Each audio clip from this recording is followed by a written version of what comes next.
Voilà, donc effectivement, je vais vous présenter donc les sources directes et indirectes d'aérosols semi-volatiles en milieu de travail.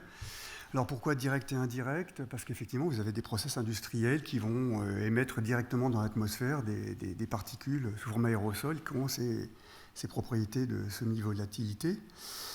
Mais il y avait aussi d'autres process qui vont émettre des composés gazeux qui, suite à, comme l'a dit Sophie, suite à des transformations chimiques ou de photochimie, vont générer ces aérosols qui auront ces propriétés semi-volatiles. Pour exemple, hein, si vous chauffez du bitume, vous allez avoir une génération de fumée qui seront directement ces aérosols semi-volatiles. L'autre exemple bien connu, c'est effectivement la transformation des composés organiques volatiles dans l'atmosphère par oxydation photochimique qui vont ensuite générer de manière indirecte ces aérosols. Voilà.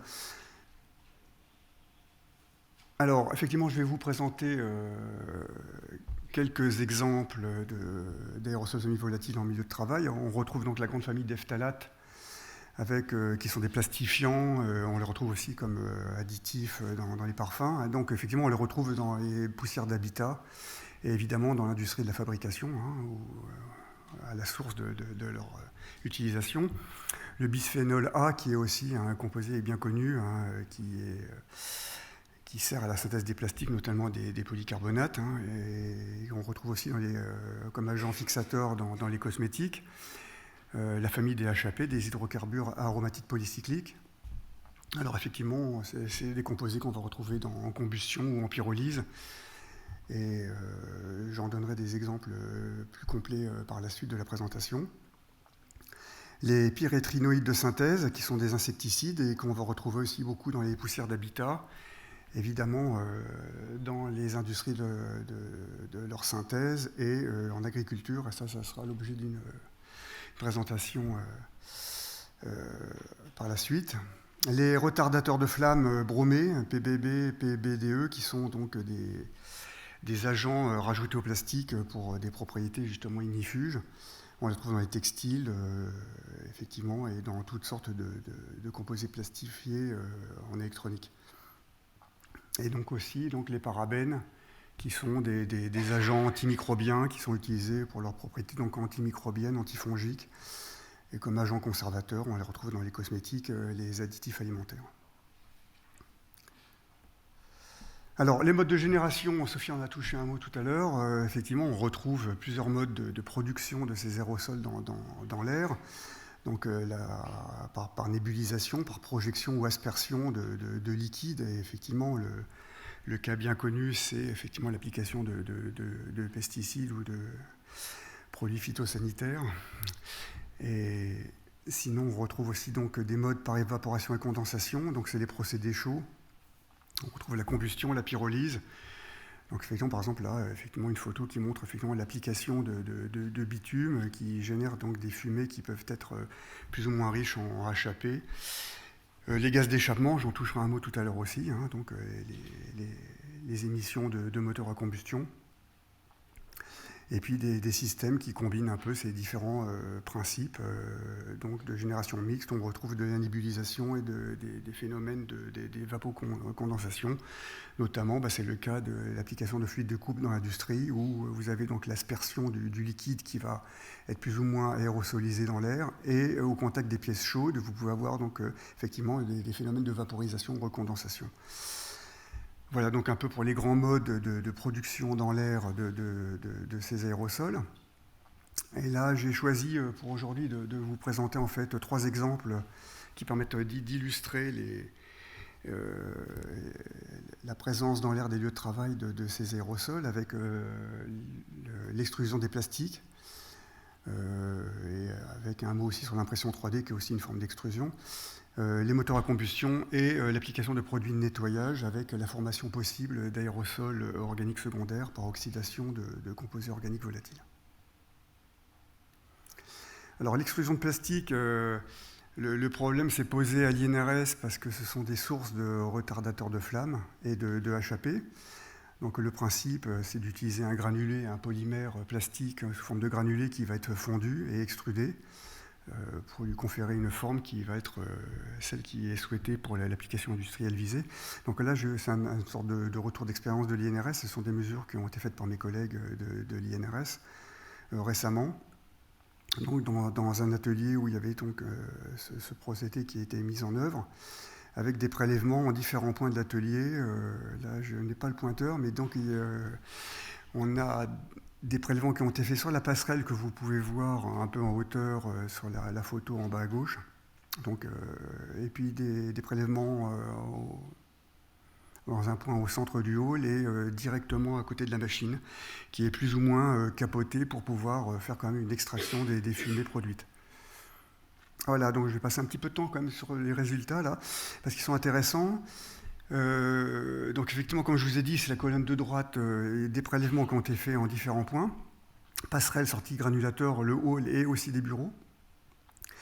Et sur ces procédés d'extrusion, il y avait plusieurs familles de retardadors de flammes qui sont utilisés par cette industrie, avec le DBDPE, le DKBDE, le TBBPA et le TPP. Là, je vous présente les résultats des mesures réalisées le jour où c'était le TPP qui était utilisé. Donc, sans surprise, on retrouve donc des concentrations plus élevées pour ce composé que vous retrouvez sous forme particulière dans la partie grisée à gauche et sous forme gazeuse sur la partie de droite. Donc, évidemment, le jour où on a utilisé le TPP, c'est là qu'on en a retrouvé beaucoup plus. Ce qui est plus intéressant, c'est qu'au jour J-1, c'était le TBBPA qui était utilisé, J-2, le DKBDE et J-3, le DBDPE. Et ce qui est intéressant, c'est que de manière un peu rémanente, on retrouve, alors qu'ils n'étaient pas utilisés le jour J, on les retrouve quand même très présents dans l'atmosphère. C'est-à-dire qu'effectivement, même avec des applications à J-4, on retrouve des concentrations non négligeables de ces composés dans l'air. Alors, compte tenu de leur volatilité qui est quand même très faible, hein, on est en limite de semi-volatilité, là, je les ai mis un peu en bas à droite, hein, autour de 10-6, 10-5 et 10-4 pascal à 20 degrés.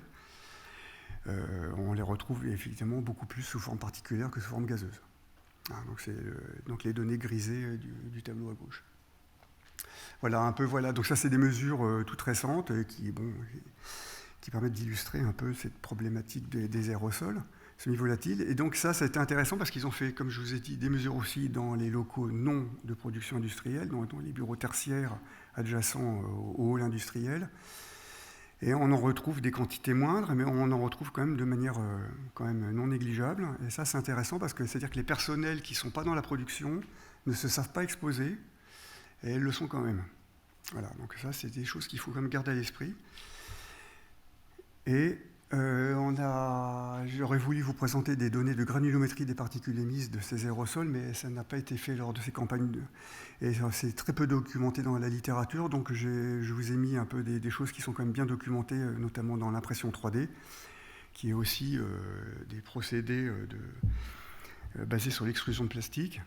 Et dans cette publication, ils ont effectivement fait ces mesures de granulométrie qui montrent qu'effectivement, on a affaire à des particules submicroniques, de particules ultra fines, de nanoparticules même, avec, selon les procédés utilisés, des particules qui sont émises entre 0 et 100 nanomètres, voire 0,300 nanomètres. Donc des particules extrêmement fines produites par ces procédés. Et là, j'ai tenu à vous mettre ceci, hein, effectivement, en impression 3D. Donc là, c'était l'ABS qui était utilisé comme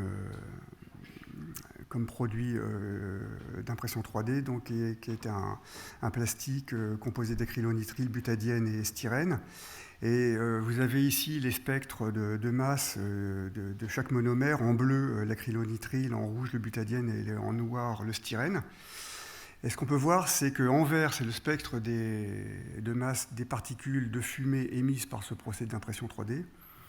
Et ce qu'on voit, c'est qu'effectivement, on retrouve dans ces fumées les monomères de base du plastique utilisé, mais on retrouve aussi, c'est dommage, je n'ai pas le pointeur, mais on voit aussi, donc, effectivement, ah, mais j'avais prévu le coup. Vous avez aussi, donc, effectivement, des composés chimiques qui sont pas ceux des monomères de base utilisés. C'est-à-dire qu'il y a eu effectivement, du fait de la dégradation thermique, transformation chimique je vais dire des principes actifs, et puis qu'effectivement, on va retrouver donc d'autres composés que les monomères de base, comme des acides palmitiques, stéariques, naphtalènes, etc., qui sont, eux, des composés semi-volatiles. Voilà, deuxième exemple, je pense que je suis encore dans le temps, ce sont les moteurs à combustion. Et effectivement, donc, le CITEPA a produit en 2015 la production de HAP par tout ce qui est combustion. Et effectivement, le transport routier est la deuxième source dans l'atmosphère de ces HAP réglementés. La première étant le résidentiel, le tertiaire par le chauffage. Et donc on retrouve toute une famille de composés aromatiques polycycliques, dont le benzoapyrène, qui est un cancérogène bien établi. Alors, ce qui est intéressant dans les publics qui ont été identifiés, c'est qu'effectivement, ces HAP lourds qui sont constitués de molécules à plus de 5 cycles, on va les retrouver un peu sur toute la fraction ultrafine des particules, parce qu'en fait, ils sont intégrés à la matrice des particules lors de la combustion initiale du carburant, alors que les HAP légers, qui sont donc des molécules à moins de 5 cycles, on les retrouve un peu sur toutes les tailles, du fait de la recondensation des vapeurs sur les particules existantes dans l'air.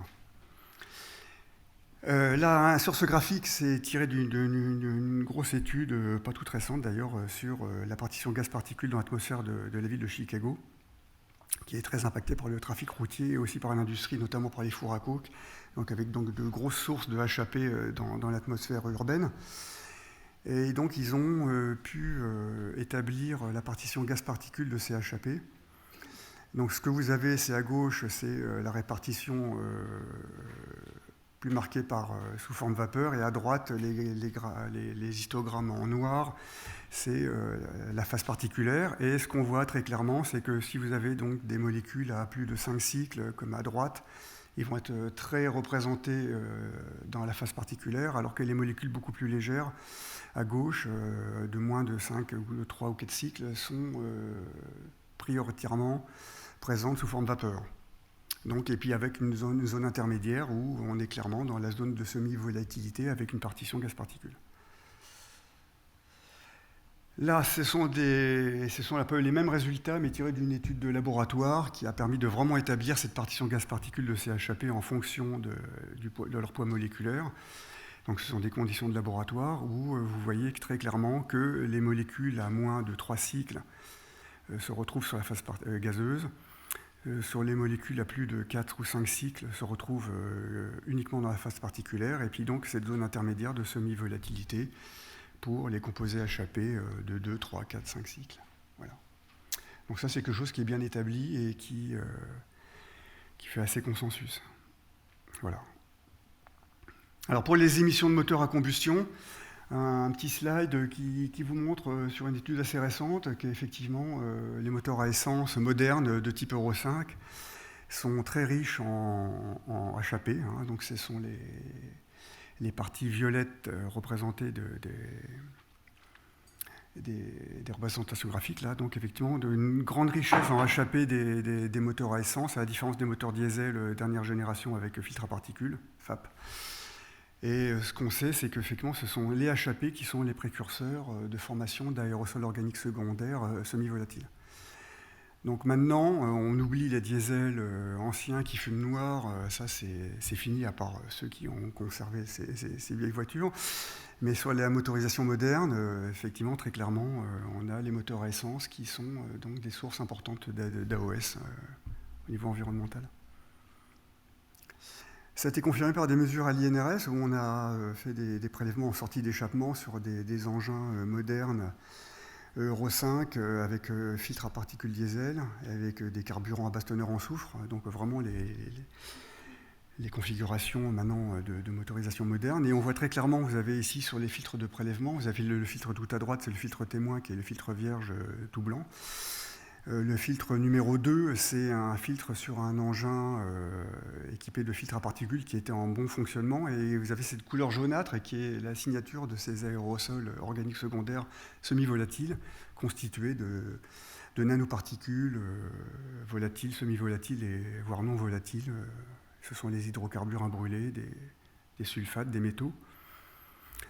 Et le filtre 3, c'est un filtre à particules qui commençait à vieillir et il commençait à relarguer un peu de particules dessus. On voit qu'il commence à être un peu grisé. Donc il y a une combinaison d'aérosols semi-volatiles et de suie. Et 4, c'est un moteur diesel sans FAP. Donc ça montre quand même la bonne protection apportée par ces filtres à particules. Voilà, c'est des illustrations. On a fait aussi des mesures des teneurs en hydrocarbures sur les phases gazeuses et particulières en fonction des températures moteurs. Donc c'est le graphique rouge à haute température 150 degrés. Ce que vous avez, c'est donc la courbe rouge en trait continu, c'est la phase particulière des hydrocarbures. Vous avez donc sur les abscisses le nombre de carbone de ces hydrocarbures. Donc plus vous avez de nombre de carbone, plus les hydrocarbures sont lourds.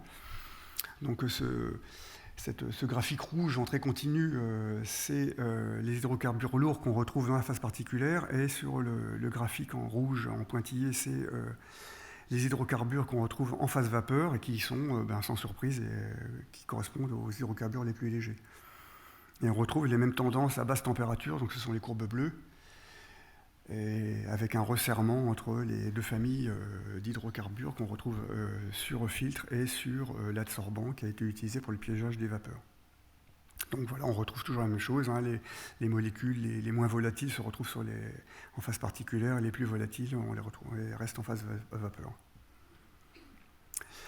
Le dernier exemple, c'est